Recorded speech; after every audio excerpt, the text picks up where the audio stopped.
Esta es la historia de un muro, el muro de Berlín. Es la historia de su construcción, de los métodos que una dictadura usó para mantener a sus ciudadanos atrapados dentro de una especie de cárcel.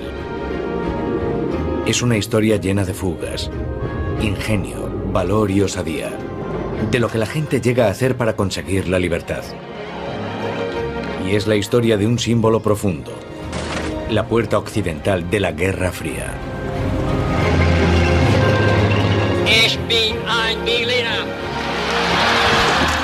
Miles trataron de huir por encima, por debajo, atravesándolo o rodeándolo, intentando salvar las numerosas y peligrosas barreras defensivas del muro.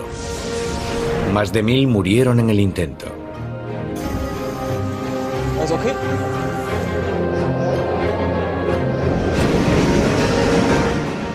Mr. Gorbachev, tear down this wall. Duró 28 años y cayó tan repentinamente como se erigió.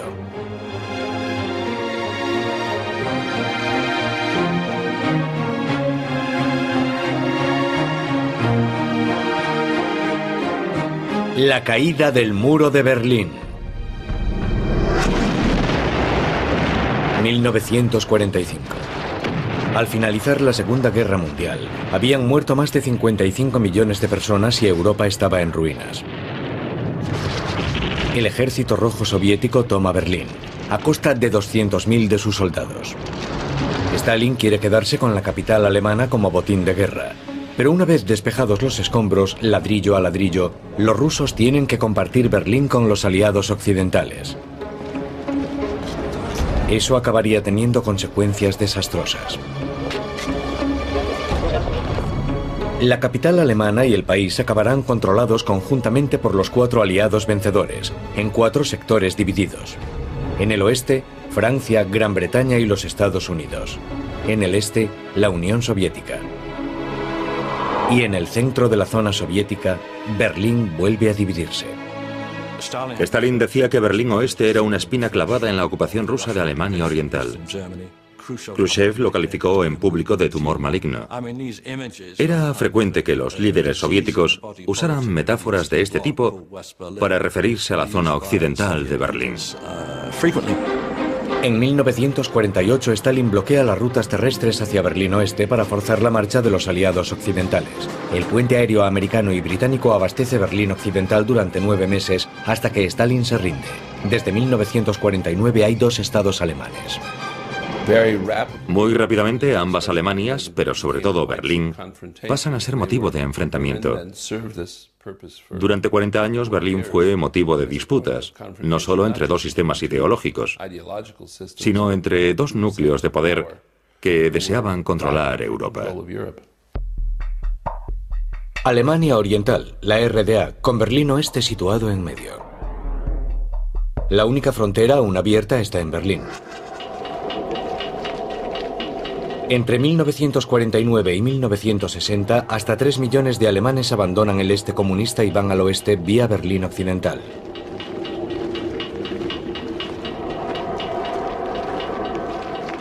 La población germano-oriental está menguando peligrosamente. En 1960 huyeron 200.000. En junio de 1961 huyeron otros 160.000. El país estaba quedando sin capital humano. La débil economía de Alemania Oriental necesitaba desesperadamente su contingente laboral. Los comunistas temían que la economía se hundiese. Estaba claro que era urgente hacer algo que resolviese el problema de Berlín Oeste. Aún es fácil cruzar de un sector a otro de Berlín con solo mostrar la documentación de identidad. El líder comunista de Alemania Oriental, Walter Ulbricht, necesita una solución permanente. Ulbricht era un hombre muy decidido. Vio el problema y se mostró partidario de levantar una barrera, una valla, un muro, llámele como quiera. Y lo consiguió. Así que entrando ya en el año 1961, en sus viajes a Moscú y también por teléfono, insiste en que esa es la solución, el único modo de resolver el problema. Ulbricht consigue de Moscú, centro del poder soviético, permiso para construir una barrera. Pero cuando le preguntan por su intención en una conferencia de prensa el 15 de junio, miente. Que si hay personas en Alemania Occidental que quieren que pongamos a los obreros de la República Democrática Alemana a construir un muro, nadie tiene intención de construir un muro. En Moscú, el premier soviético Nikita Khrushchev ve la oportunidad para neutralizar a los aliados en Berlín, o incluso para echarlos. Khrushchev dijo que tener Berlín era como poder apretarle los testículos a Occidente cuando le apeteciese, cuando quisiese hacerle daño a Occidente. Creando dificultades en Berlín, fastidiaba a Occidente. Y surge una oportunidad adicional. Khrushchev puede comprobar la determinación del joven presidente estadounidense John Fitzgerald Kennedy. Kennedy dijo, no toquen Berlín Oeste. Y lo que interpreta a Khrushchev, y por supuesto Ulbricht, su camarada germano oriental, es que mientras no violen los derechos que los aliados tienen entonces en Berlín Oeste, estos no harán nada. Y tenían toda la razón. A principios de agosto de 1961, Berlín Oeste está ocupado con la celebración de su Festival de Cine Internacional, totalmente ajeno al desastre que se avecina. El 13 de agosto, cuando nos llamaron en plena noche, quedó claro que pasaba algo. Harold Smith era estadounidense y capitán de tanque en Berlín Oeste. Lo enviaron a echar un vistazo y quizás a hacer algo más. ¿Estarán reparando las carreteras? ¿Para qué quieren todo ese material? Nos acercamos allí, por supuesto.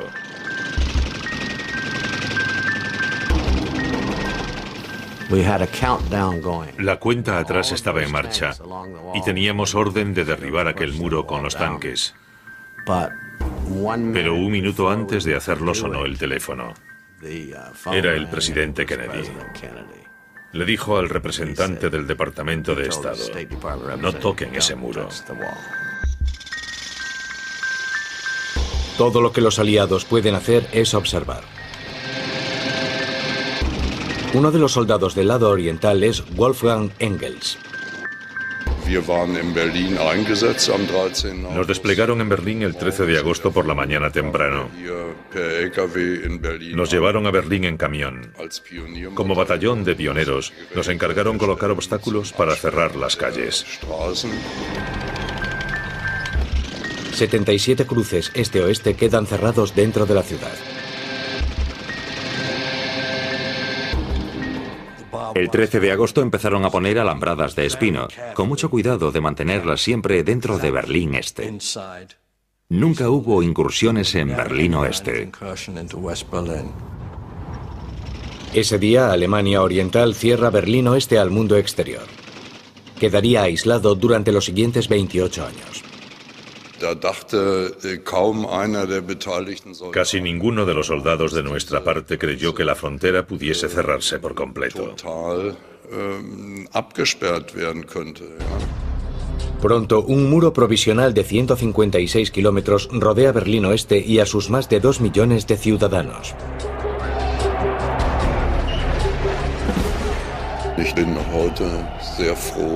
Al recordar aquello, me alegro de que no hubiese violencia ni disparos. Los aliados occidentales permiten que ocurra.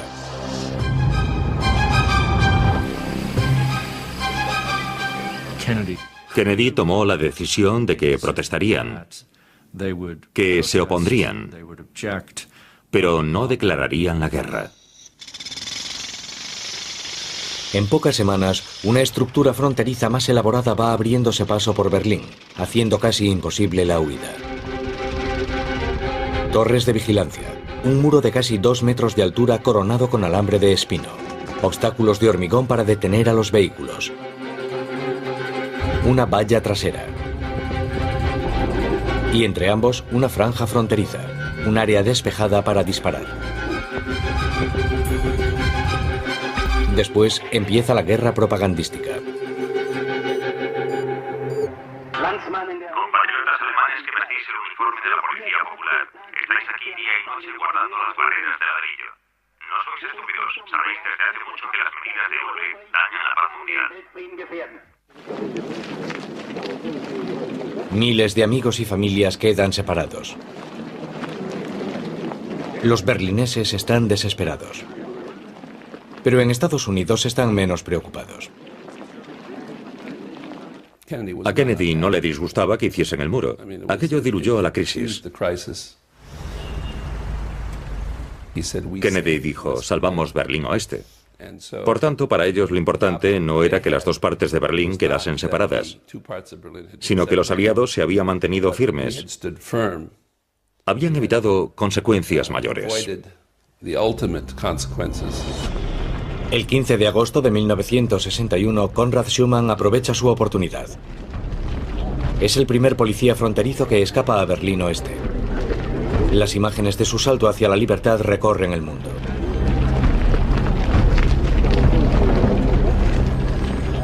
Es uno de los muchos que arriesgan la vida para escapar.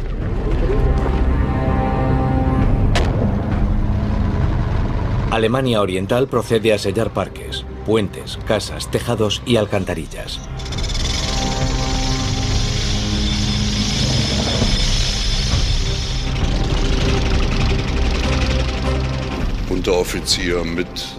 Suboficiales y soldados bajaron a las alcantarillas para instalar barreras, y los primeros de los 200 que bajaron desaparecieron. Para los berlineses es un golpe terrible. Roswitha Brosius, aunque solo tenía 16 años, estaba comprometida con Klaus Koppen, de Berlín Oeste. Durante semanas, él le rogó que cruzase al lado oeste. Ahora ya era tarde. Él siempre supo lo que quería. Quiso estar conmigo desde el primer momento y buscaría el modo de conseguirlo. Me dijo, ven al lado oeste, y pude haberlo hecho sin problema en 1 o 2 ocasiones. Los refuerzos fronterizos cada vez son más imponentes. La gente solo puede verse a distancia. Pero no quise cruzar. Si por lo menos mis padres pudiesen ir también, toda la familia. Fue lo que dijimos, o vamos todos o ninguno.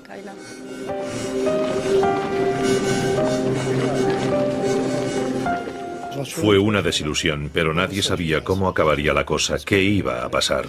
Nadie imaginaba que la frontera iba a ser tan enorme.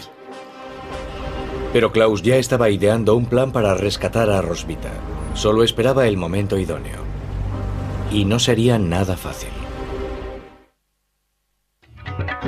El Checkpoint Charlie. Hoy es una atracción turística, pero antaño fue el cruce fronterizo más famoso y concurrido de Berlín. El epicentro de la Guerra Fría. Los aliados deben asegurarse de que permanece abierto, pero los germano-orientales les ponen trabas para cruzarlo. En octubre de 1961 aún seguíamos luchando por tener mejor acceso. A un diplomático estadounidense le impidieron pasar a Berlín Oriental y la tensión fue creciendo. Para los estadounidenses es una cuestión de principios. Se niegan a reconocer a Alemania Oriental como Estado. Se negaron a que representantes armados de nuestro Estado comprobasen sus pases, porque no tienen relaciones diplomáticas con nuestro Estado. Según el Tratado de las 4 Potencias, los aliados tienen derecho a cruzar la frontera cuando quieran. Los obligaron a dejarlos pasar, entraron en Berlín Este, dieron un paseo corto en coche y regresaron. Y ese fue el momento en que surgió una verdadera crisis este-oeste en la lucha por Berlín. Los soviéticos llevan vehículos blindados al Checkpoint Charlie. Los estadounidenses no tardan en responder. Nos dijeron, volved al muro, están llegando tanques rusos. Los tanques americanos corren hacia el Checkpoint Charlie.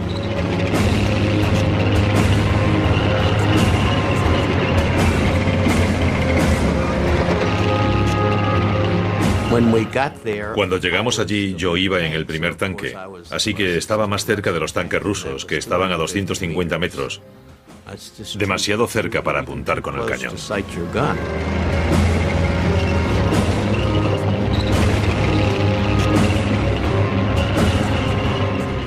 Fue la famosa reunión de los tanques en el Checkpoint o punto de control Charlie que tuvo lugar en octubre de 1961.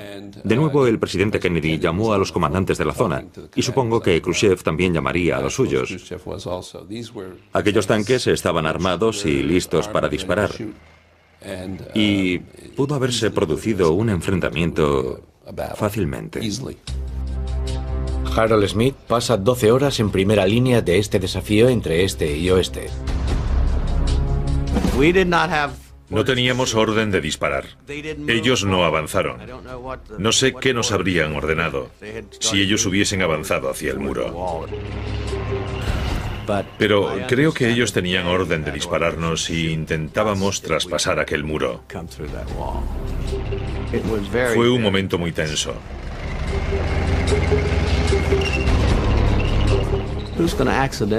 Mi mayor temor era que alguien disparase por accidente, que se le escapase un disparo. Y creo que con eso habría empezado la Tercera Guerra Mundial. Permanecen frente a frente 16 horas. Todo se solucionó discretamente en segundo plano, por supuesto. Ni Khrushchev ni Kennedy querían una guerra por este tema. Fue una jugarreta de Ulbricht. Él es el hombre débil que juega fuerte, porque todo el mundo lo necesita para sobrevivir. Al final Khrushchev lo desautorizó y le dijo a Ulbricht que ya bastaba de juegos. Ambos bandos hallaron el modo de quedar bien, los tanques se retiraron, y en ese momento, 28-29 de octubre de 1961, la crisis de Berlín quedó superada. Pero el muro sigue separando a miles de personas, como a Klaus Koppen y su prometida Roswitha. Klaus tiene un plan para sacarla de Berlín Este.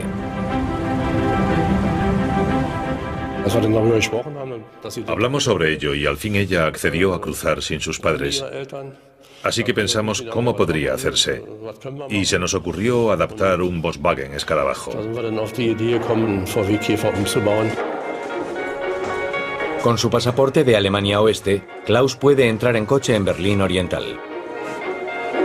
Retirando el tanque de la gasolina del coche, queda sitio para una persona.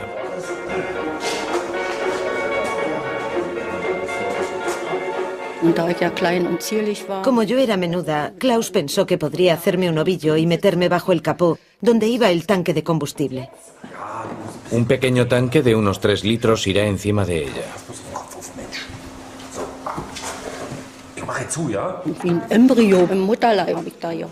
Yo iba como un embrión en el útero. Había muy poco espacio, pero no me importó mucho, era flexible y menuda. 10 de febrero. El camino hacia la libertad. Iría muy incómoda, pero sería un viaje de solo 15 minutos y luego 10 más en la frontera. Y si aguantaba, todo saldría bien. Mientras nadie revisara a fondo el coche.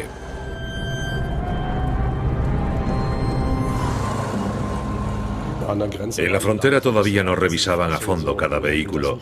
Más adelante miraban por debajo con espejos.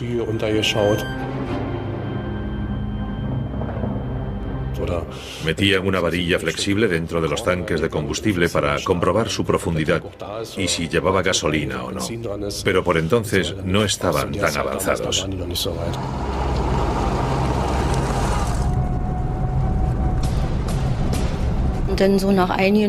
Tras unos cientos de metros, de repente noté que me ardía el cuello. El manguito del combustible se había soltado, tal vez por mi postura, y la gasolina me caía por el cuello y la espalda, y me hacía mucho daño. Entonces grité, quiero salir, sácame de aquí. Me entró el pánico. Y después volvimos a casa. Al fin de semana siguiente, Klaus está listo para intentarlo de nuevo. Yo no quería volver a meterme en aquel sitio de nuevo. Me daba miedo. Soy un poco supersticiosa. Si algo no sale a la primera, no hay que insistir. Ya me había bastado. Las barreras continúan ganando altura. Ahora la gente ni siquiera puede verse. La desesperación por escapar aumenta. Un equipo de noticias británico avisado de antemano acude para filmar una huida calculada con precisión a través de un cementerio tras el muro. 5 hombres sobre un camión colocan un artilugio de 2 escaleras de mano unidas. El fugado aparece inmediatamente, Stanislas Kofera, un matemático de 25 años. Ingrid Palic, de Múnich, es la prometida de Stanislas y la razón de su huida. Cualquiera que huyese de Alemania Oriental Lo arriesgaba todo.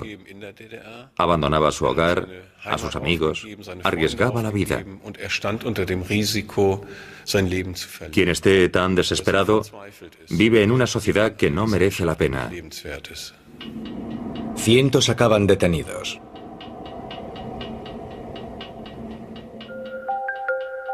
...17 de agosto de 1962. A Peter Fetcher, de 18 años, le disparan cuando intenta escapar. Pide ayuda durante casi una hora. Los guardias del este no hacen nada, mientras él se desangra. Cuando mataban a alguien por intentar cruzar el muro, era una derrota propagandística para el gobierno germano oriental. En los 12 primeros meses de la barrera, más de 20 fugados hallan la muerte en el muro.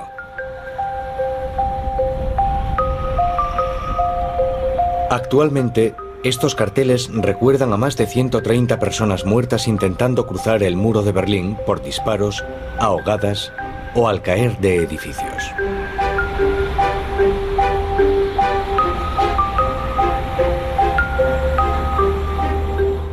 Los guardas fronterizos siempre tenían orden de disparar a los que huían. Pero en septiembre de 1961, tras la construcción del muro, Erich Honecker dijo: el muro, la frontera, debe hacerse con una zona de tiro despejada, para poder aniquilar a los que violen nuestra frontera. Los edificios cercanos al muro se demolieron para facilitar la localización de los fugados. No solo en Berlín. Toda la frontera entre los dos estados alemanes se refuerza ahora enormemente para que sea tan impenetrable como el muro de Berlín. Se hace una zona muerta que separa las dos naciones alemanas. Esta aldea, dividida a la mitad, se llama Moldareut. Los de la zona la llaman el Pequeño Berlín.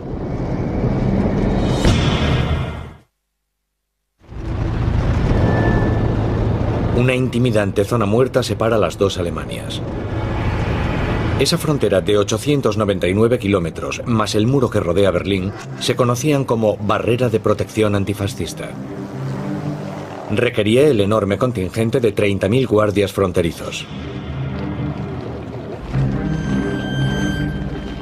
Los someten a adiestramiento especial y a un programa de adoctrinamiento estricto. Nuestra tarea principal es cortar de raíz toda provocación e incidente, siempre en bien de la paz. Por tanto, es una tarea muy humanitaria que cualquiera puede hacer sin remordimientos. También es una tarea tediosa, pero los guardias de ambos lados se acostumbran a ella. Se denomina Guerra de los Prismáticos. Y cada día la frontera se hace más hermética. Marzo de 1962. Los hermanos Horst y Karl Müller, de 24 y 21 años, están desesperados por reunirse con su hermano mayor, Rudolf, en Berlín Oeste. Acompañados de sus esposas e hijos, acometen un plan ingenioso. Esperan poder detener un tren de metro que recorre el trayecto entre dos partes de Berlín Oeste. El tren debe pasar bajo Berlín Este de camino. Pero no es todo tan sencillo. Solo pueden llegar al túnel por un pozo del metro. Hacen una llave casera que les permite entrar. Fue horrible. El pozo era muy vertical y no sabíamos qué habría abajo.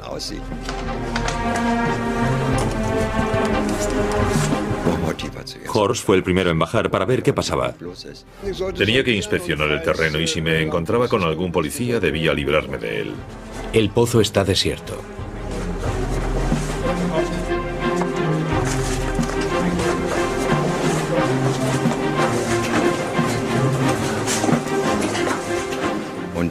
Después bajaron las mujeres y los niños.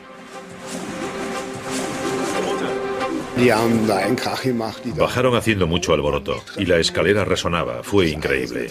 Así que dije: niños, haced el ruido que queráis. Si no nos han oído ya, o están sordos o son estúpidos, de todo. Pero el túnel también está desierto. Siguen teniendo suerte. Se acerca un tren y va en dirección a Berlín Oeste. Klaus saltó a la vía e hizo señales con la linterna. El tren empezó a frenar. Y le dijimos a Klaus: sal de la vía, es peligroso, se acerca el tren. Y él dijo, tonterías, o algo así.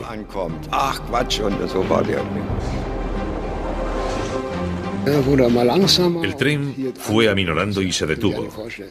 Imagínese, todo el miedo que tenía se evaporó. Ya podíamos subir al tren.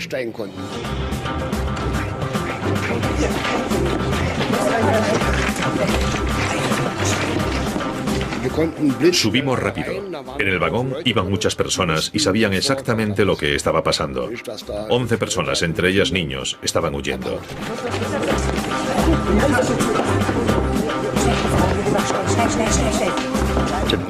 Fue todo muy rápido. Los occidentales nos ayudaron a subir y nos sentaron, pero no juntos, sino uno aquí y otro allí, todos en sitios separados.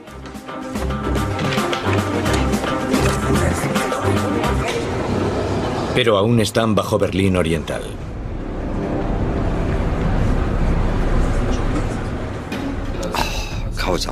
Fue horrible. Fueron los peores minutos de mi vida. No sabíamos cómo acabaría aquello. Aún faltaban 5 estaciones para llegar a la parte occidental. El tren pasó muy despacio por ellas y vimos a los policías en los andenes. Fue terrible, rogábamos que no se diesen cuenta de nada, pero no pararon el tren.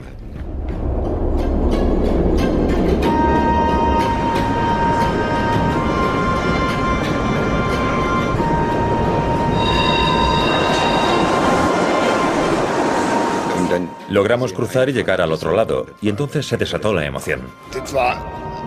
Fue de locos. ¡Lo conseguimos!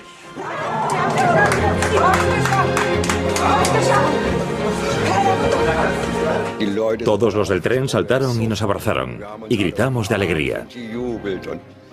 Fue maravilloso.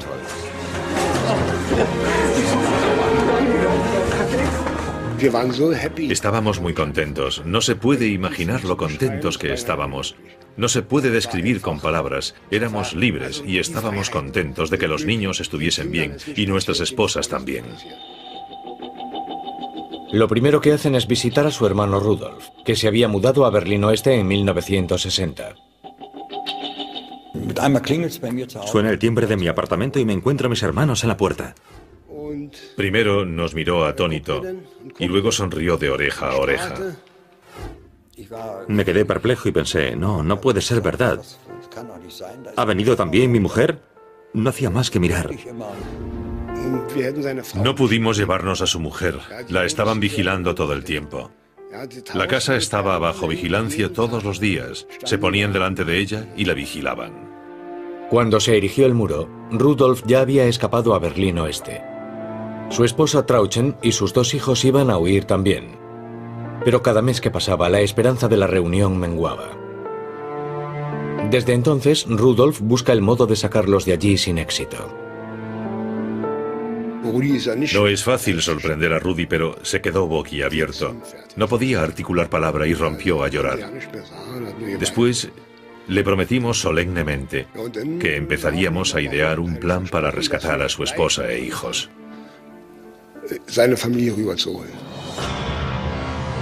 No sería nada sencillo. El gobierno germano oriental se afana por impedir las fugas en Berlín y en toda la frontera entre las 2 Alemanias, poniendo a más obstáculos.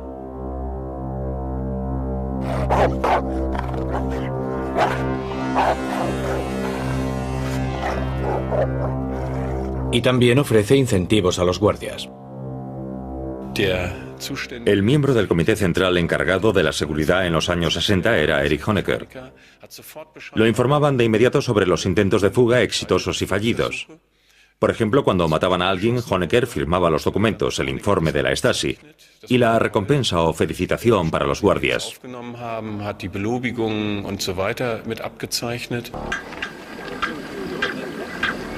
Pero no se trata de una frontera nacional normal. Los guardias del lado occidental también son alemanes. Y los policías fronterizos del este están adiestrados para dispararle a cualquiera de su propio lado. Era un verdadero problema para el gobierno de Alemania Oriental, así que el adoctrinamiento era riguroso y la disciplina férrea.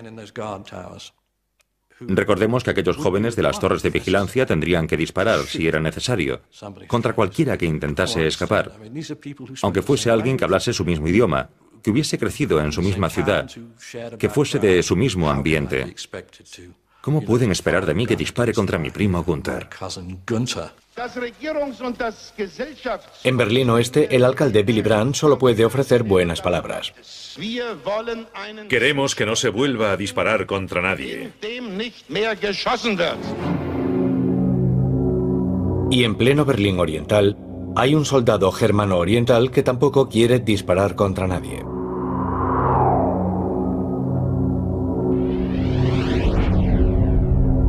En realidad, Wolfgang Engels quiere escapar. Y tiene un plan. Atravesar el muro con un vehículo militar blindado. Entablé conversación con unos soldados y empezamos a charlar sobre coches. A ellos les interesaba mi coche y a mí su vehículo blindado. Me lo enseñaron encantados, por dentro también. Y durante la charla aprendí a encender el motor y cómo funcionaban las marchas.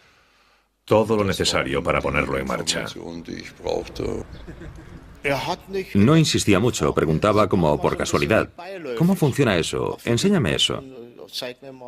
Nada hacía pensar que quisiera conducirlo. No sospechamos nada. Fue una conversación muy distendida.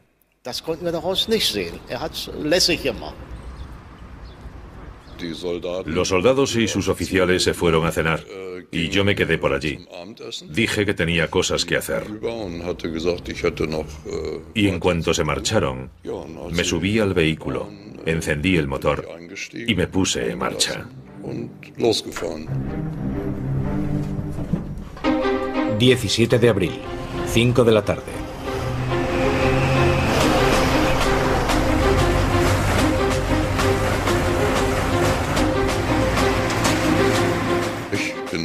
Puse rumbo hacia la puerta. Solo estaba cerrada con una cadena y giré hacia Treptow.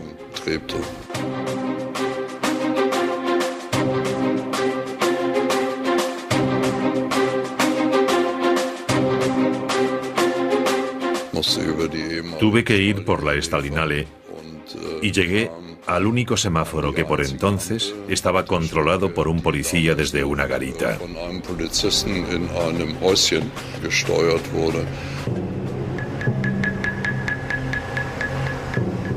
Las Fuerzas Armadas del Estado tenían prioridad de paso.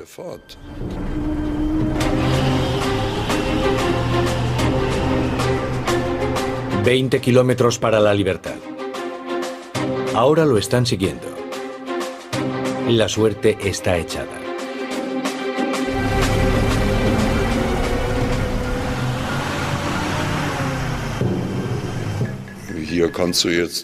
No puedes dirigirte hacia el muro, echar el freno de mano y decir, solo estaba practicando. Así que no había vuelta atrás.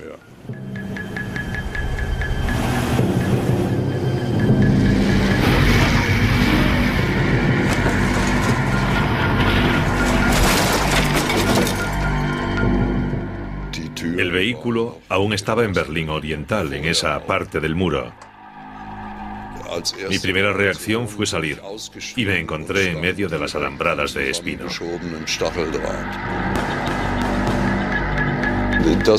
Podría decirse que se siente uno bastante agitado en una situación así. Tenía el nivel de adrenalina hasta aquí. Ni siquiera sentí las balas que me herían, de lo acelerado que estaba.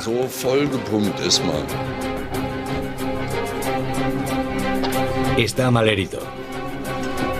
Unos alemanes occidentales acuden en su ayuda.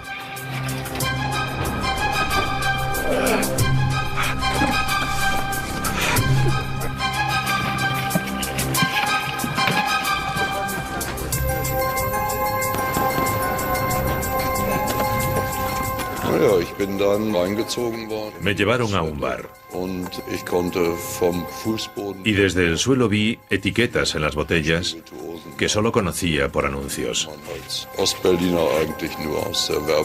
De ese modo supe que estaba en Berlín Oeste. Y ahora está en la lista negra de Berlín Este. por robo, deserción y deterioro de una propiedad estatal. Wolfgang Engels tiene una bala en la espalda, los brazos y las piernas arañados por el alambre de espino, pero es feliz, salvo por un detalle. Su madre, una comunista comprometida que vive en el este, lo califica de traidor.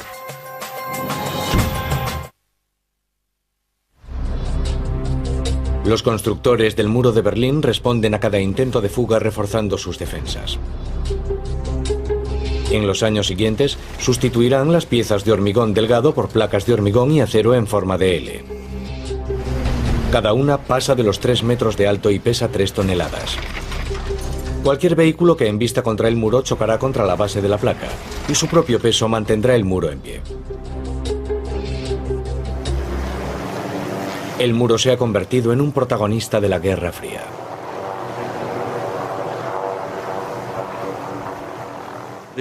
La verdad es que fue un factor estabilizante de la situación de Centroeuropa durante principios de los años 60 y permitió que el temor a la guerra, que existía en Alemania desde 1945, cuando acabó dividida en 2 partes, fuese desapareciendo poco a poco.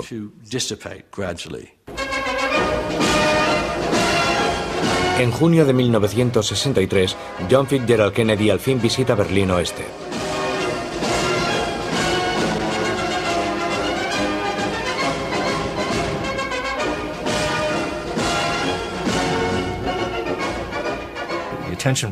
Berlín ya no suscitaba atención y Kennedy hizo que la recuperase con su famoso discurso, con su visita, que tuvo un enorme apoyo popular en la ciudad.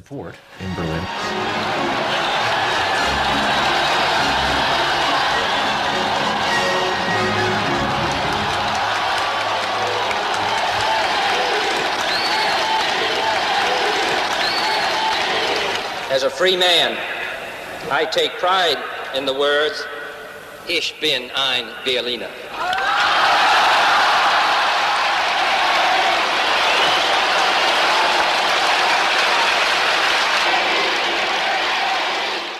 Para la historia de Berlín y del muro, la visita de Kennedy fue muy importante, simbólica, y les dice a los berlineses que Estados Unidos los apoyará.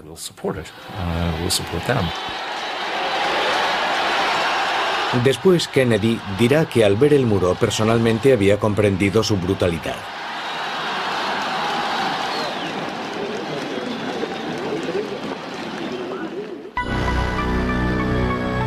Esa brutalidad queda cruelmente patente meses antes en el medio de Berlín.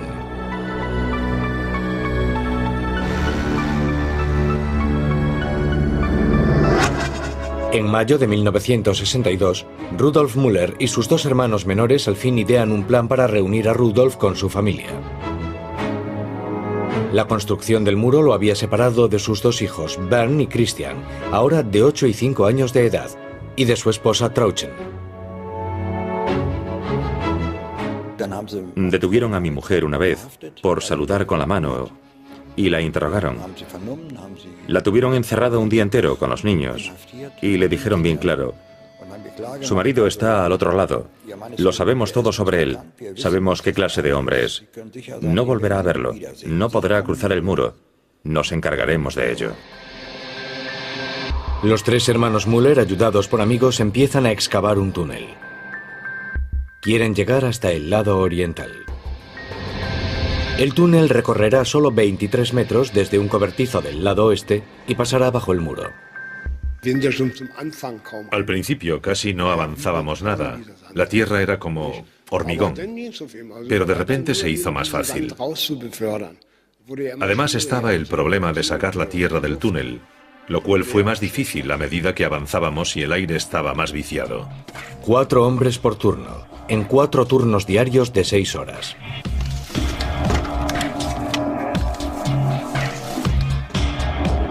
Empiezan a excavar desde un solar en construcción y trabajan a solo 2,5 metros bajo los guardias fronterizos, así que deben trabajar en silencio.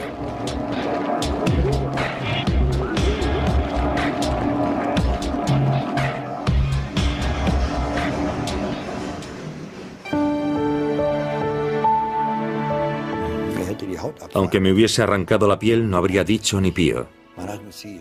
Tenía un objetivo. Cada momento que excavaba pensaba en mi familia. Sigue adelante, lo conseguiremos. Tenemos que hacerlo. De repente, llegan a una zona donde la tierra es muy blanda. Miré hacia arriba porque oí un chirrido extraño y luego se me cayó la tierra encima. Solo me veían las piernas y los zapatos, y así supieron dónde debían retirar la tierra. Fue horrible. Ya había pasado un verdadero infierno, pero no quería quedarme atrapado bajo la tierra. Fue horrible. Aún me cuesta hablar de eso. Lo pasé mal.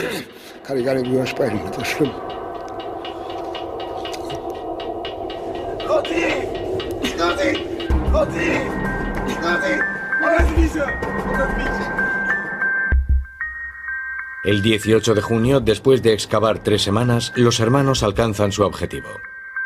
Rudy dijo: venga, haz un agujero, tenemos que salir. Así que empujé fuerte hacia arriba y al fin el terreno cedió.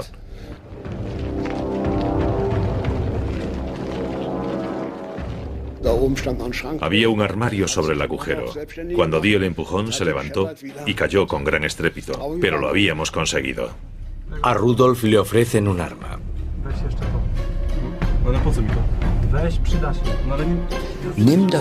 Llévatela. Los guardias se ponen nerviosos y disparan enseguida. Necesitas algo para defenderte o te encerrarán para siempre. Cogí la pistola y me la metí en el cinturón.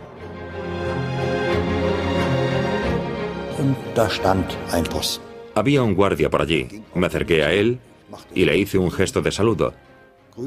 Él me miró y no me devolvió el saludo. Y pensé: Dios mío. La familia de Rudolf aguarda cerca de allí. Notaba que el guardia me miraba. Sentía su vista en mi cogote. Yo tenía el vello erizado del miedo.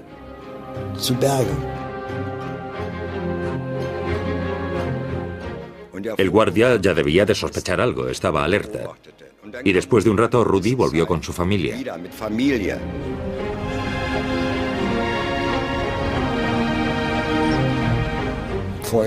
Le había dicho a mi mujer: Trauchen, doblas la esquina, sigues por el muro y no te detengas, pase lo que pase. Y justo en ese momento el guardia volvió a pasar.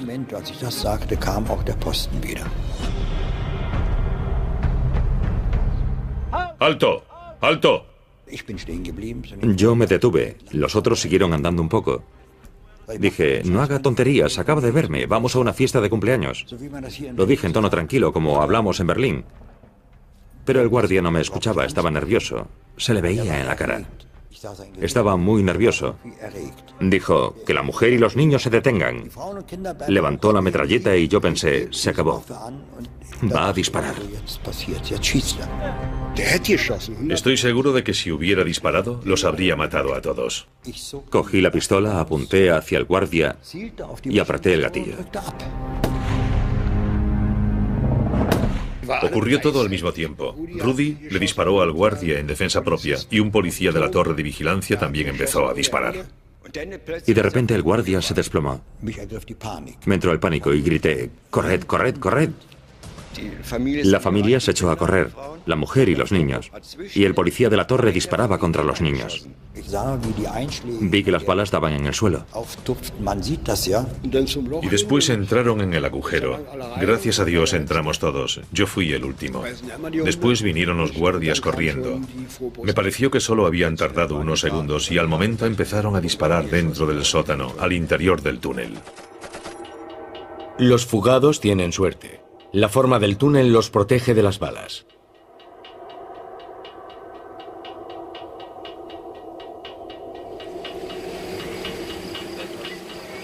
Pero el guardia está muerto.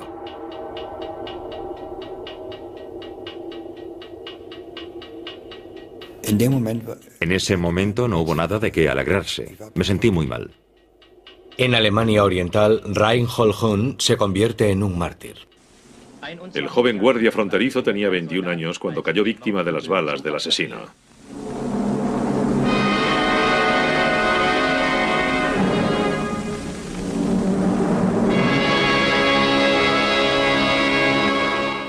Tengo un permanente sentimiento de culpa. Un hombre murió como consecuencia de nuestra huida. Esa persona murió por el disparo que yo hice. Es terrible. Ningún tribunal podría exonerarme de esa culpa, aunque me declarase culpable o inocente 3 veces.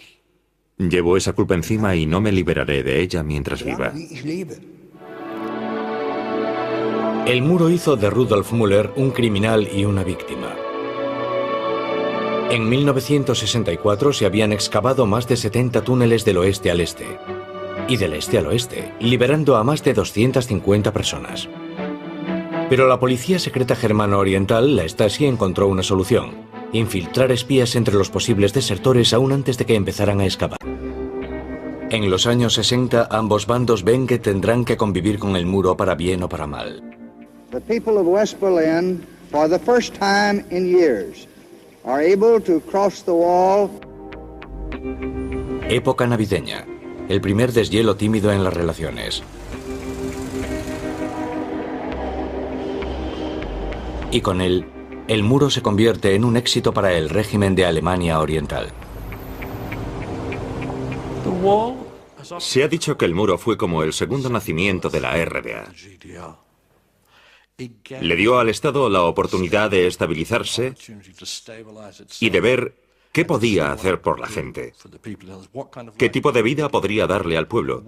Una vez se aseguró un público atento y una vez que su contingente laboral ya no podía marcharse. Así que puede decirse que el muro salvó a la RDA de su casi seguro hundimiento. En 1961, Alemania Oriental selló sus fronteras con alambradas y hormigón para salvarse del hundimiento económico. Durante 10 años, reforzó esa frontera contra las fugas cada vez más osadas.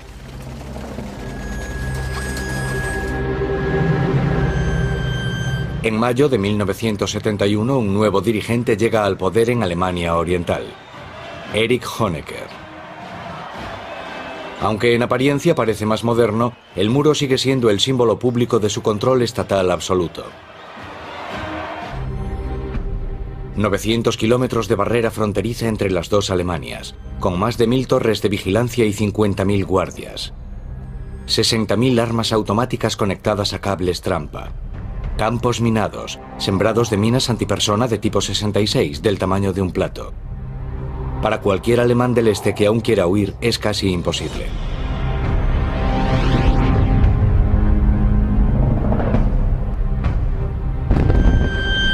Y la Guerra Fría se está caldeando. En la década de 1970, la Unión Soviética instala misiles nucleares en Alemania Oriental. Los estadounidenses planean hacer lo mismo en Alemania Occidental. Muy pocos políticos de Alemania Occidental pensaron que Alemania llegaría a reunificarse en un futuro cercano. En Alemania Oriental, Honecker se beneficia de la rivalidad entre las superpotencias, y las cosas han ido mejorando en la RDA. Se ha convertido en escaparate del mundo socialista, la prueba aparente de que el comunismo funciona. Frigoríficos, lavadoras, televisores. A mediados de los 60 empezó a verse el inicio de una modesta prosperidad.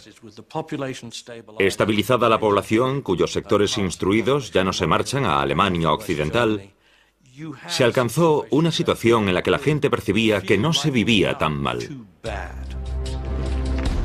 El régimen puede sentirse seguro también. Sus miembros y su Estado están muy bien protegidos. Todo hombre joven debe servir en el ejército del pueblo. Se enfrentan al enemigo del oeste y a sus propios compatriotas que quieren cruzar la frontera. Ingo Bethke es guardia de frontera. En esencia, todo el que intente cruzar la frontera está quebrantando la ley. Es un criminal y hay que impedírselo por todos los medios. Por supuesto, nadie decía claramente que debíamos disparar a matar, pero si lo hacíamos, no te lo reprochaban. Ingo Bethke también es un criminal porque quiere escapar de Alemania Oriental. 26 de mayo de 1975. Se escapa de noche con un amigo. Ingo ha servido aquí. Conoce esta parte de la frontera perfectamente. Claro que los guardias habrían disparado, pero disparar y acertar son dos cosas distintas. El Kalashnikov no es preciso, pero tiene 30 balas y pueden dispararse en 2 segundos. Vezke conoce el terreno. Después del área fronteriza está la valla disuasoria, con su franja de la muerte. Y luego el río Elba, con las patrullas fluviales. Es una barrera formidable. Fue como una aventura. Yo quería ver el país de los Beatles. Tenía que haber algo al otro lado del muro, pero no nos permitían ir. Solo queríamos ir a donde nos apeteciese. Ingo sabe que los guardias podrían volver en cualquier momento.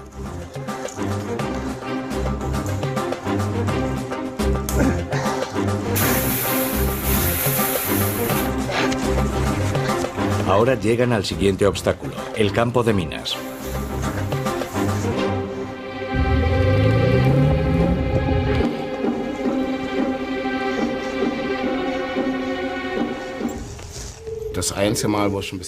El único momento en el que tuve miedo fue en el campo de minas.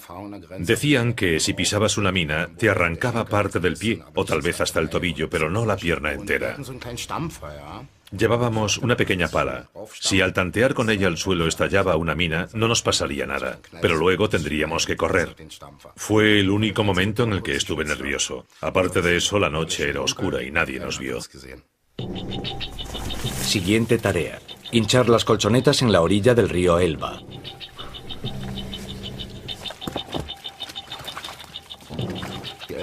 El Elba tiene una corriente muy fuerte. A los nadadores los arrastra de inmediato. Hay remolinos y todo el mundo les tiene miedo. Yo no quería ahogarme, así que fue buena idea llevarnos las colchonetas hinchables. Reman durante media hora.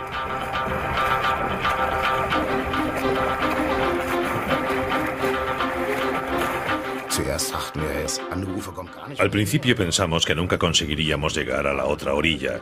Estaba oscuro, remamos como locos y de pronto llegamos. Vimos un vehículo de aduanas delante de nosotros, saludamos y nos dijeron: ¿de dónde vienen? ¿No hace algo de frío para bañarse? Y nosotros dijimos: sí, hace frío, pero acabamos de huir de la RDA. Nos llevaron a su caseta de guardia y nos dieron bebida caliente y comida. Tuvimos suerte, porque todo salió bien. La mayoría de los fugados acaban detenidos y encarcelados, y algunos muertos. Ingo Vezke fue de los pocos que lo lograron cruzando el Elba. La familia Vezke. Ingo ha dejado 2 hermanos atrás, y también intentará rescatarlos. Para cualquier unidad de guardia, una fuga exitosa es una humillación. Cada caso se investiga y el dispositivo se refuerza constantemente. En este momento, estos son los obstáculos para impedir escalar el muro. La torre de vigilancia, el muro trasero, la rejilla de clavos, la valla de alambre de espino electrificada,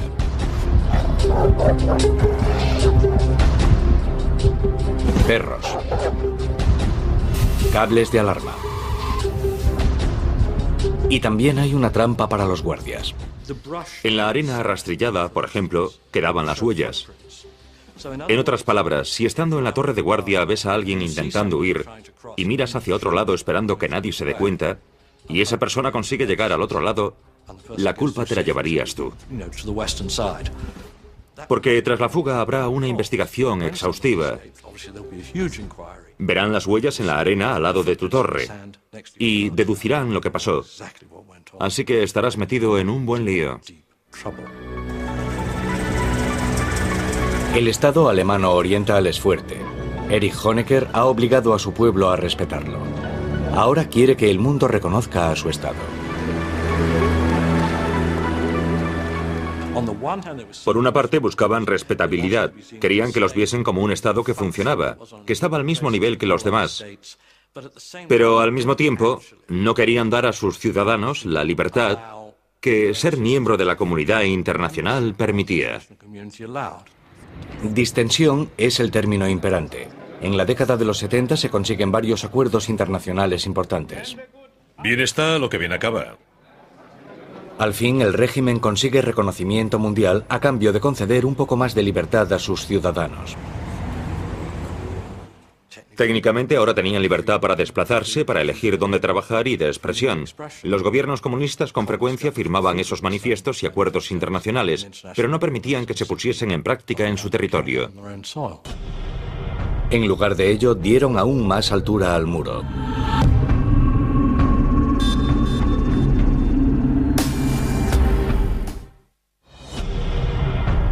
En Berlín Este, el líder comunista Erich Honecker está completando la siguiente fase del muro. Más alto, más ancho y más temible. Porque todavía logran escapar 1000 personas cada año. Ese muro se hace para que sea permanente, intimidante y mortífero. Colocan planchas de hormigón de 3 toneladas en forma de L, coronadas por un cilindro de hormigón que es imposible de aferrar. La mayoría ha abandonado la idea de escapar, pero no todos. No podía viajar a donde quería ni decir lo que quería. Si contabas un chiste político podías acabar en la cárcel. Así de sencillo. Peter Strelczyk vive en Turingia, a 48 kilómetros de la frontera. Es ingeniero y también inventor. Sabe que a ras de suelo el muro es impenetrable. Pero idea una solución ingeniosa y osada. Un globo que llevará a su familia por encima de la frontera. Un globo de gas sería mejor porque no se vería la llama, pero ¿dónde consigues oxígeno o helio? Solo nos quedaba la opción del aire caliente. Tendrán que recorrer 32 kilómetros, desde Lobenstein, en Alemania Oriental, hasta cruzar la frontera. 3 de julio. Estábamos listos para despegar. El quemador había calentado el aire y entonces empecé a sentirme algo agobiado.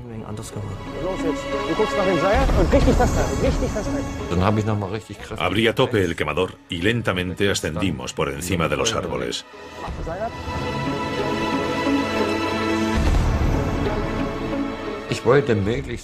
Quería elevarme lo máximo posible, porque temía que nos disparasen los guardias.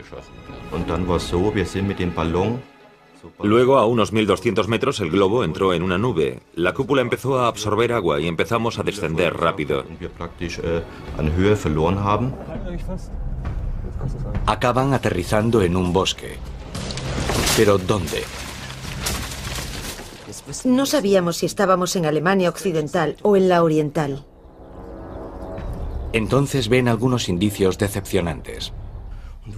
Nunca lo olvidaré. Había una caja sobre el tocón de un árbol con muchos cables. Me pregunté si sería una alarma o tal vez una metralleta automática. Es una prueba segura de que aún están en el lado oriental de la frontera. Entonces rompimos a llorar. Estábamos tan cerca, solo faltaban 200 metros, pero aún estábamos allí. Nada había cambiado. Abandonan el globo, que luego descubre un policía germano oriental fuera de servicio.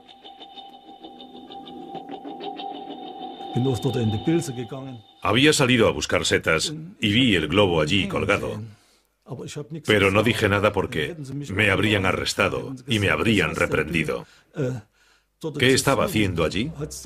No tenía por qué andar por allí. No me habrían felicitado, me habrían dado una patada en el trasero.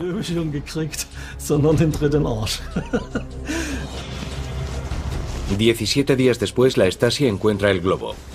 Al guardia Egon Matasik, ahora de servicio, le ordenan vigilar el lugar. Me ordenaron cerrar el lugar del crimen y pude examinar muy bien el globo.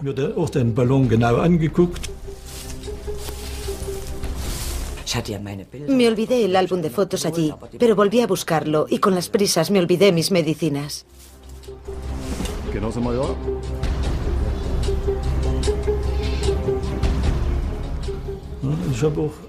Vi que los de la Stasi anotaban los números para ver si podían averiguar quiénes eran los responsables.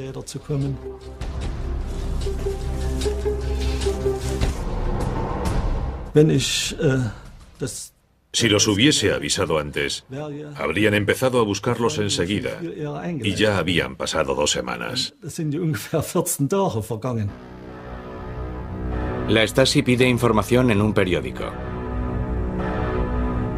La sede de la policía secreta en Berlín. Aquí llega cantidad de información, pero nada se filtra al exterior. Los intentos de fuga son mala cosa. Aquí trabajan miles de personas para impedirlos. Hay que cortar las fugas de raíz. No queremos que se mate a más gente cruzando el muro y para empezar no queremos que se acerquen al muro. De ahí la enorme expansión de la Stasi que pasa a ser la policía secreta quizás más numerosa del mundo.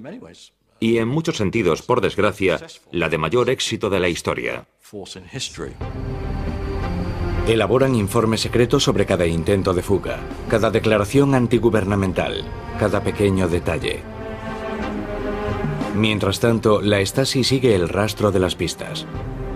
La tela del globo, las medicinas, una llave inglesa. Es solo cuestión de tiempo que los lleven hasta los Strelzig. Cuando un coche pasaba por delante de casa, rezaba para que no fuese la policía. Pasábamos mucho miedo. Pero están decididos a hacer otro globo lo antes posible. Y otra familia, los Wetzel, los acompañará. Ahora serán 4 adultos y 4 niños.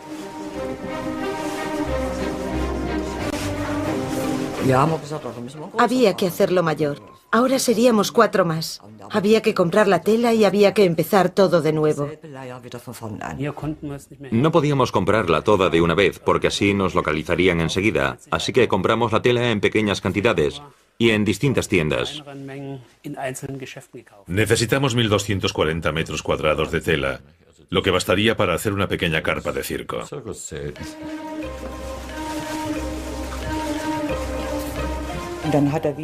Empezamos a coser en nuestro dormitorio día y noche, sin descanso. Cosen cada momento libre durante 6 semanas.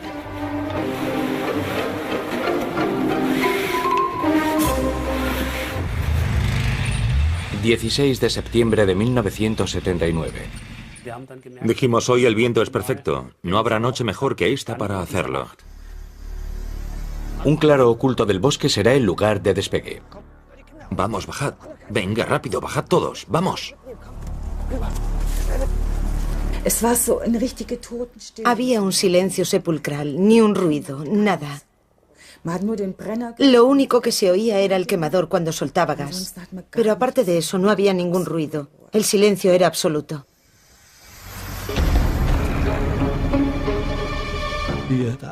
Al poco de despegar, los guardias del puesto de control ven el globo.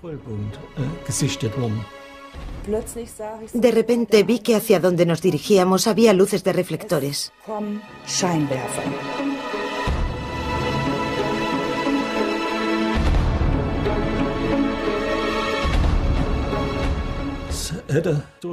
Lo tenía perfectamente a tiro. Uno de los guardias del puesto de control quiso pedir permiso para disparar, así que llamó a Berlín. Le dieron el permiso. Pero para entonces, el globo ya se había ido.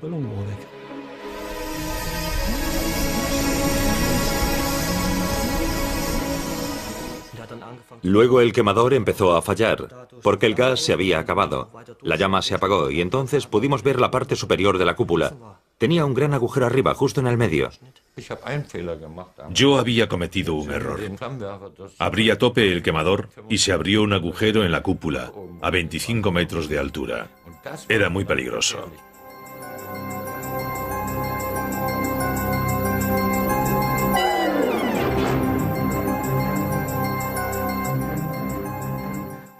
Desde ese momento empezamos a descender. Ya no podíamos calentar el aire. Por suerte el globo era algo mayor de lo necesario, así que actuó como un paracaídas, y eso ralentizó la caída.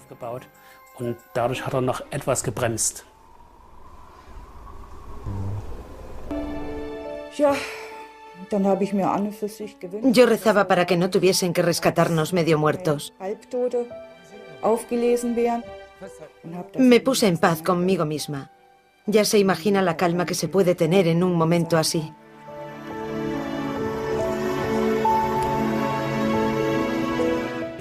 Iluminé alrededor con la linterna y vi la cima de los abetos acercándose a nosotros. Y luego oí un crujido. La primera vez nos llevó 34 minutos y la segunda solo 28 minutos. Por eso pensé que esta vez tampoco lo habíamos logrado.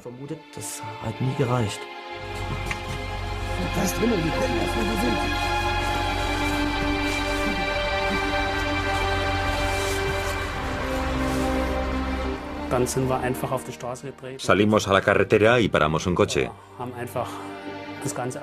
De él salieron dos policías. Lo primero que preguntamos fue, ¿estamos en el oeste? Dijeron, ¿dónde van a estar si no? Porque también estaban muy sorprendidos. Entonces supimos que lo habíamos logrado, así que todos saltamos como locos, abrazándonos y besándonos. Estábamos locos de alegría. Todo lo que la Stasi puede hacer es incluir los detalles en el informe y reconstruir los hechos. Primero se reconstruyen los hechos desde una perspectiva general.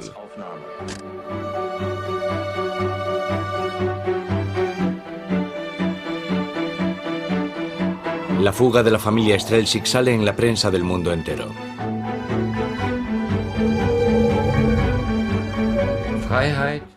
La libertad es lo más valioso que el ser humano puede tener. Pero los únicos que lo saben son los que viven sin ella. Si te crías siendo libre, no sabes lo que es no serlo. Lo das por sentado. Berlín Oeste. Libertad y grandes almacenes llenos de productos. El sueño de Occidente a principios de los años 80. En comparación, el este es gris. La RDA nunca pudo estabilizarse para que la gente estuviese contenta, para que no sufriese escasez y tuviese un poco de libertad, porque Occidente siempre estaba acechando como una comparación desagradable. La tentación está al otro lado del muro. Entretanto, Alemania Oriental celebra su 30º aniversario. El este ofrece desfiles, ceremonias y familiaridad.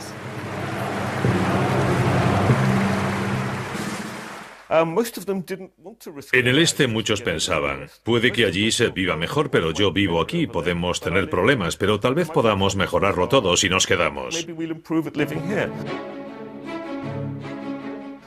No había un ambiente de odio, una conciencia de opresión. La gente no se sentía encarcelada en su sociedad.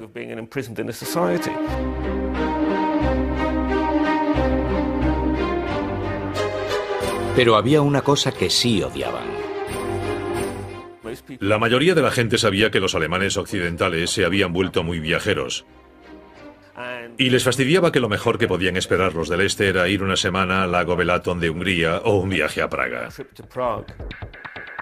Construir y custodiar el muro se lleva una gran parte del Producto Interior Bruto de Alemania. Una fortuna que Honecker ya no tiene en la década de los 80. Y la frontera nunca se acaba.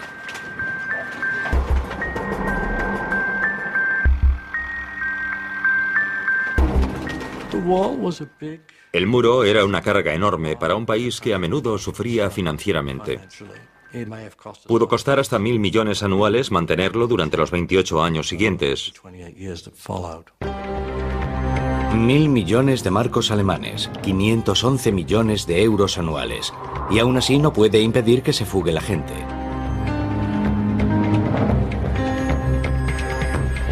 Gente con ideas descabelladas, como Holger Bethke.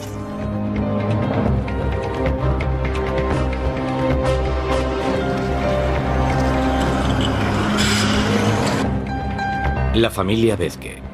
El hermano mayor, Ingo, cruzó el río a nado en pos de la libertad. 8 años después, su hermano menor, Holger, quiere reunirse con él en el oeste. Nos pusimos el equipo de operarios de mantenimiento y mono de trabajo. Acoplamos una regla a un arco para que pareciese una varilla medidora y enrollamos un cable de acero en un gran carrete, como si fuésemos a trabajar en aquel edificio. Si alguien nos veía en la escalera camino del desván, podíamos decirle que estábamos trabajando allí.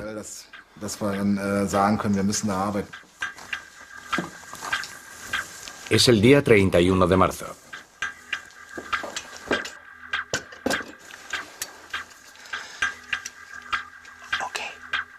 Holger disparará, mientras su hermano Ingo espera en la parte oeste para recoger la flecha y la cuerda.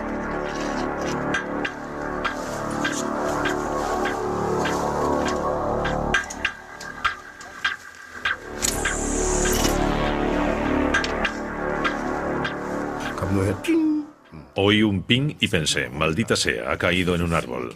Pero tiraron de la cuerda y vi algo que se movía.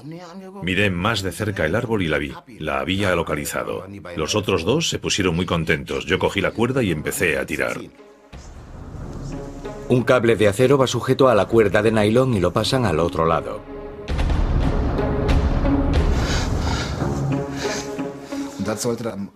El plan era atarlo al coche y tensarlo, porque así resbalaríamos mejor por él. Luego incorporan la polea casera.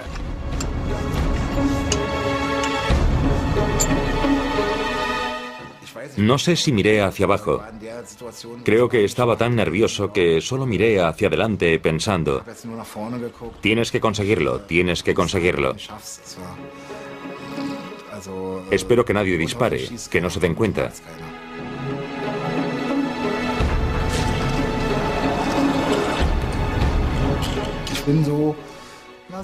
A 3 o 4 metros del edificio de Berlín Oeste me detuve.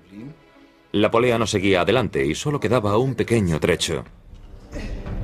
Suspendido en tierra de nadie, sin red de seguridad.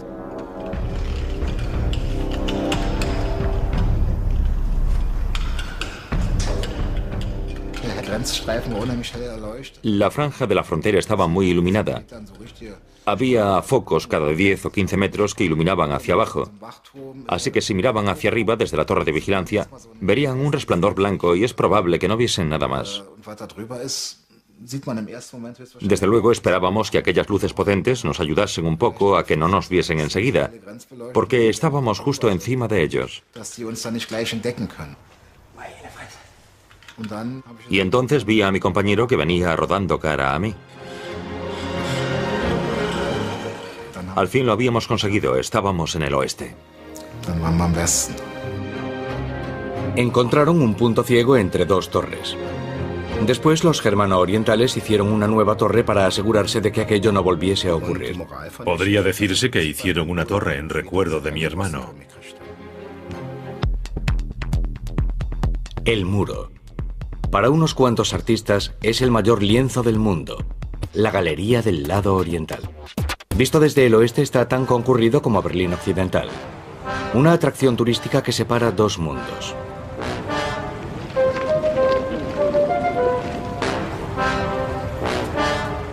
El oeste y el este.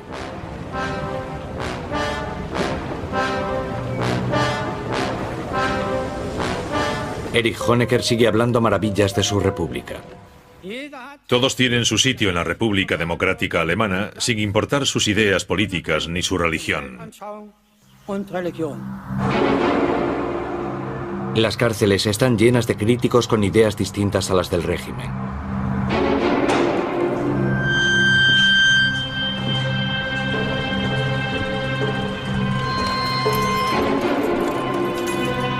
¿Qué puede hacer un Estado cuando le sobran disidentes y está en bancarrota?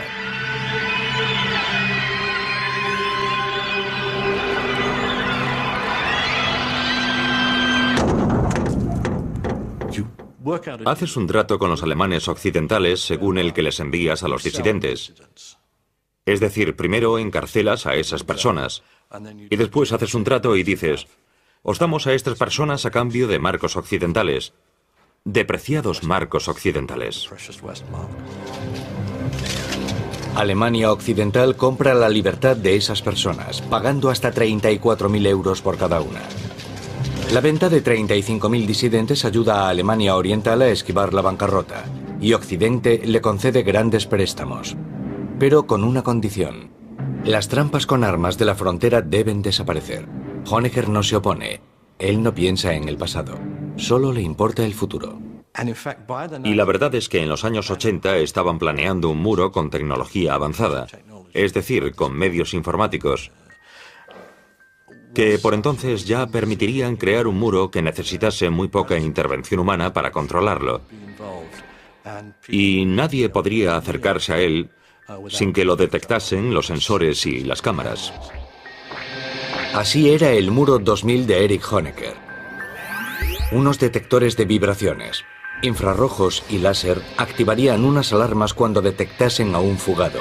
Las cámaras automáticas y los focos se concentran en él, y unos aerosoles químicos lo paralizan. La peligrosa realidad quedaría camuflada para parecer inofensiva y bucólica. 1985.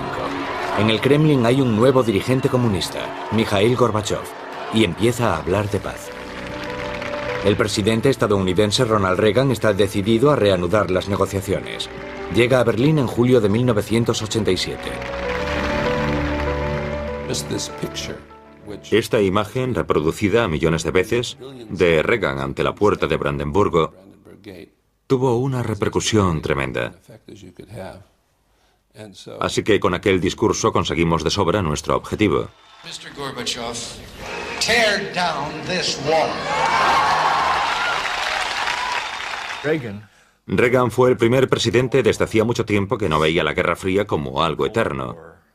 Al menos tenía la esperanza de que fuese algo temporal, de que terminaría, de que la Unión Soviética desaparecería. Creía que la Guerra Fría terminaría y que Estados Unidos la ganaría.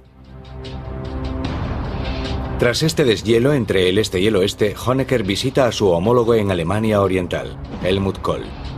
El máximo reconocimiento para el hermano pequeño. Respetamos las fronteras existentes, pero queremos superar esa división por la vía del entendimiento pacífico y de la libertad. ¿Solo palabras, tal vez? Erich Honecker trató de prolongar su control férreo tanto tiempo porque sabía que no podía permitirse relajarse lo más mínimo, porque en cuanto lo hiciese, Alemania Oriental desaparecería, se desintegraría. La familia Bethke prepara otra fuga. El último de los tres hermanos aún está en el este, Egbert. En 1989, los reyes de la fuga, Ingo y Holger, planean volar de nuevo sobre el muro para rescatar a Egbert usando 2 aviones en solo 30 minutos.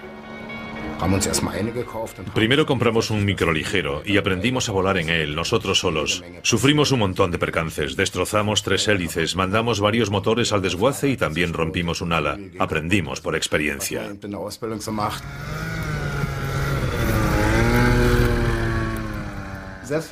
Aunque siguiesen reforzando el muro y lo hiciese más alto, siempre habría gente que querría cruzarlo. Uno de los aviones aterrizará en el Parque Treptow, en Berlín Este, y recogerá a su hermano Egbert, mientras que el otro patrullará desde el aire. Su hermano accede. La idea me pareció estupenda. Volar sobre el muro, aterrizar y después escapar volando. Me parecía convincente, me gustó. Pensaron en todos los detalles. Pegamos estrellas rojas bajo las alas y otra en la parte trasera. Esperábamos que eso nos diese ventaja al sorprender a los guardias fronterizos. Sabían que los guardias fronterizos no pueden disparar contra objetivos en vuelo sin permiso. Así que pensamos, un guardia nos ve a las 4 de la mañana, llama al jefe de su compañía y lo saca de la cama, y este llama al jefe del batallón, que a su vez llama a los rusos.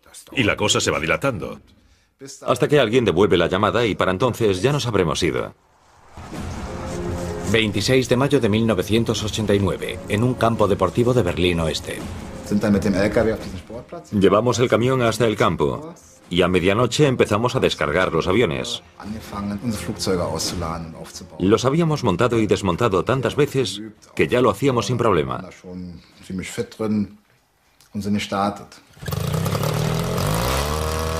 4:22 de la mañana. Encendieron las cámaras acopladas a los aviones y filmaron todo el vuelo.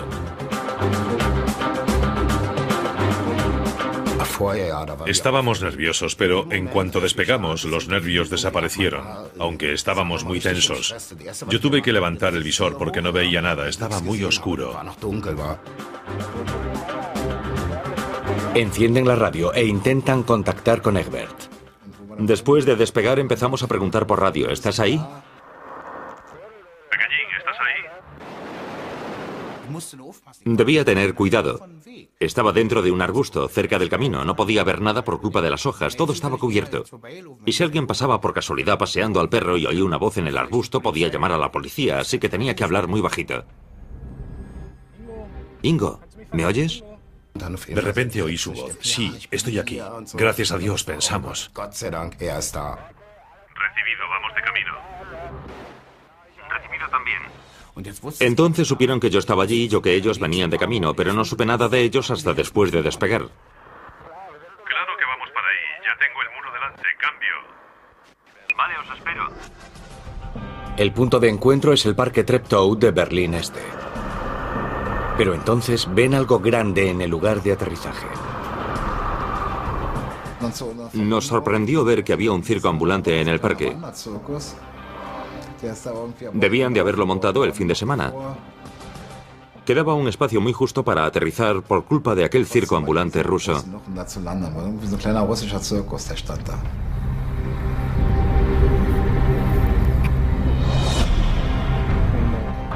He aterrizado más atrás. Ingo, creo que ya te veo. ¿Cuándo debo salir? Aterricé donde pude, al final del campo. Egbert salió del arbusto y yo grité, cuidado con la hélice, porque claro, él estaba más nervioso aún que yo. Esquivé la hélice, me senté en el asiento y grité, despega, Ingo, despega. Estaba muy nervioso. Le dije, calma, calma, no quiero que te caigas. Yo le dije, vamos, despega, apura, apura. Porque aún temía que pasase algún coche de policía y que se desviase de la carretera hacia el parque.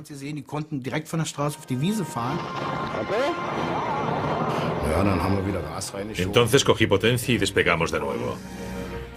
Los árboles se acercaban más y más, porque ahora éramos dos, y por entonces yo pesaba 80 kilos.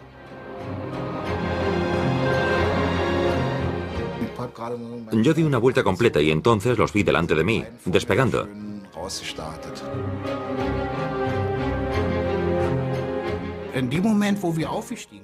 Cuando despegamos, pensé en mis amigos, en mis padres, y sentí tristeza. Me alegré mucho cuando nos íbamos elevando, rumbo a la libertad. Pero también fue triste, porque por entonces tenías que pensar que no volverías a ver a los que habías dejado. 3 hermanos reunidos sobrevolando Berlín. Pensamos, ahora que lo hemos conseguido, nada puede salir mal. Egg iba a bordo. No tenía miedo de que nos estrellásemos ni de que nos disparasen. Vimos a los guardias fronterizos que miraban hacia arriba. Nos miraban mientras informaban de la fuga, pero ¿qué podían hacer? Éramos rusos.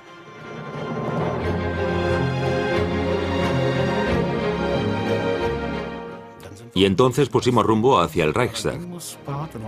Ingo y Holger tenían que buscar un sitio para aterrizar.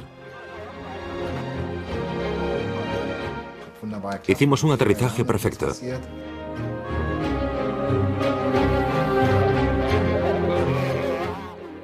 llegado. Lo conseguimos. Yo estaba tan contento y eufórico que me puse de rodillas, besé el suelo y dije, gracias a Dios que lo conseguimos. Fue estupendo. Era feliz.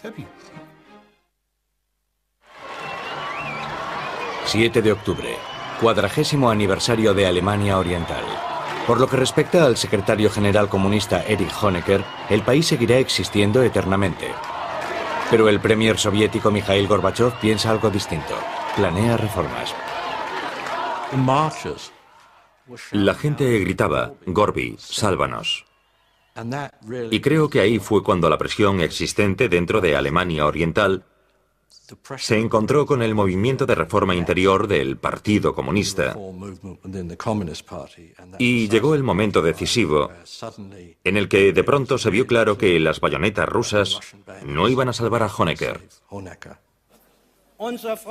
Aseguramos a nuestros amigos del mundo entero que el socialismo en suelo alemán, en la patria de Marx y Engels, descansa sobre cimientos indestructibles. Honecker se resistía tercamente a cambiar, no le interesaban nada las reformas y creía que el régimen era sólido. Cada vez se alejaba más de la realidad. Porque en el resto de Europa del Este, en Polonia, Checoslovaquia y Hungría, las fronteras se están abriendo. La valla electrificada entre Hungría y Austria se desmonta. De repente, los viajeros de la Alemania Oriental pueden salir sin problema.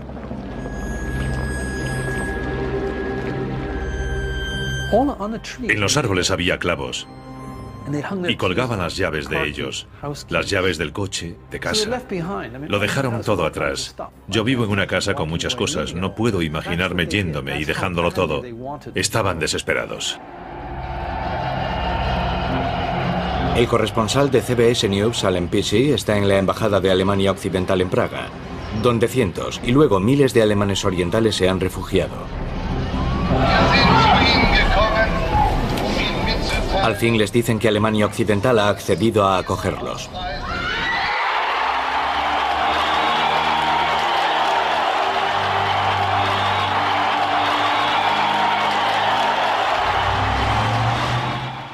Lo he conseguido. Solo puedo decir que soy un hombre libre.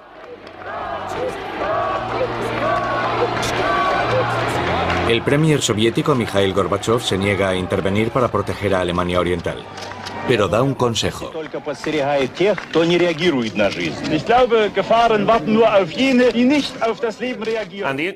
Nada habría ocurrido en Alemania Oriental ni en la mayor parte de Europa del Este si no fuese por la llegada al poder de Gorbachev.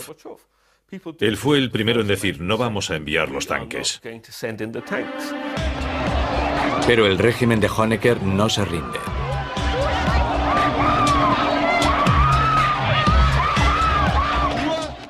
Nos manifestamos pacíficamente, no queremos hacer nada malo.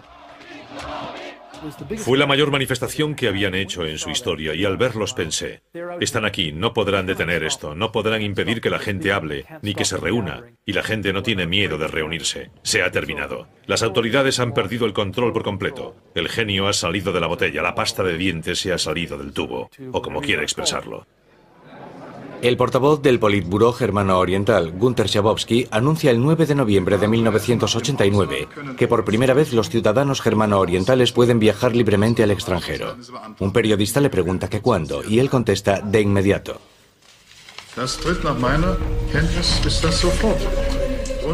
Fue un error. Tenía que haber dicho mañana.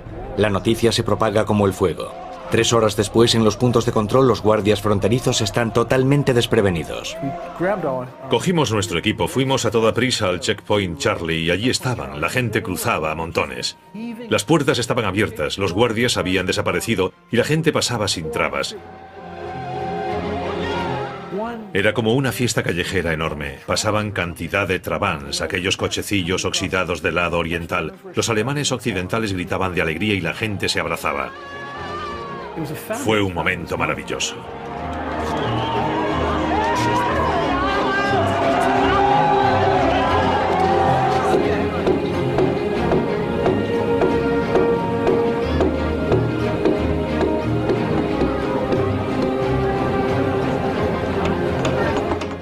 Si alguien me hubiera dicho que viviría para ver caer ese maldito muro, le habría dicho que estaba loco.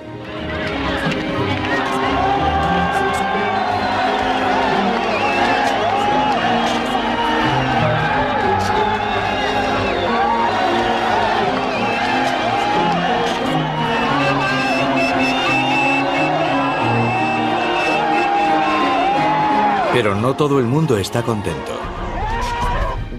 Los del lado oeste hablan de reunificación. Yo estoy totalmente en contra. Seguro que allí hay muchas cosas buenas, pero también tienen mucha basura y prefiero que se quede allí.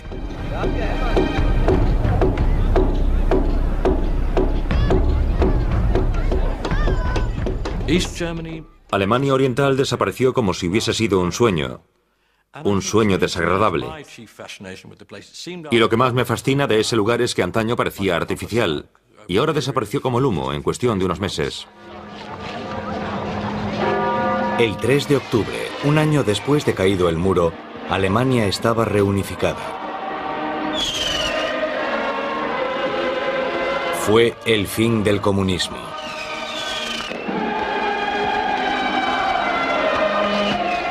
Durante los 28 años que existió el muro, al menos 40.000 personas escaparon cruzando la frontera hacia el oeste. A otras 75.000 las persiguieron por intentarlo. Más de 1.300 murieron, entre ellas al menos 136 en el propio Berlín. Pero el este ocultó tantas muertes con tanta eficacia que el total exacto aún no se conoce. Hoy, el muro de Berlín, aquel símbolo del telón de acero, la vanguardia de la Guerra Fría, casi ha desaparecido.